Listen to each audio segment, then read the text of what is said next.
জুবিনদাৰ মৃত্যু ঘটিছে ছিংগাপুৰত, তদন্ত কৰিছে দিছপুৰত। জুবিনদা যিখন সাগৰৰ পানীত ডুবি ঢুকালে, সেই সাগৰৰ পানীটোপাও চাবলৈ যোৱা নাই এতিয়ালৈকে আই অ' এ। তাৰপিছত যদি হিমন্ত বিশ্ব শৰ্মাই কয় যে মই এখন বৰ সাংঘাতিক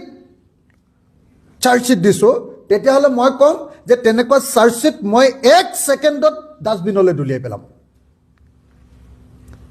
মই বাৰম্বাৰ কৈ আছিলোঁ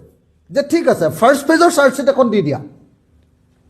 ইয়াত তোমালোকে মটিভৰ ওপৰত চাৰ্জশ্বিটখন দি আছা, যে কিয় হত্যাকাণ্ড হ'ল বুলি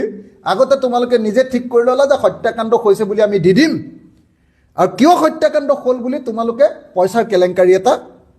বনাই ধুনীয়াকৈ তোমালোকে ঠিক আছে পইচাৰ কেলেংকাৰী হ'বও পাৰে তেনেকুৱা এটা তোমালোকে ডকুমেণ্ট বনাই ইয়াত দি দিছা। মোৰ সেইটোলৈকেও আপত্তি নাই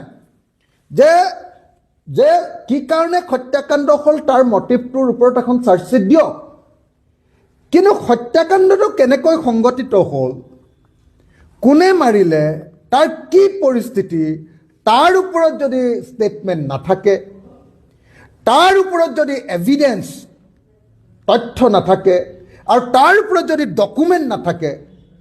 দলিল, তেতিয়াহ'লে সেই তদন্ত এটা শূন্যত গদা ঘূৰোৱা এটা তদন্তৰ বাহিৰে আন একো নহয়।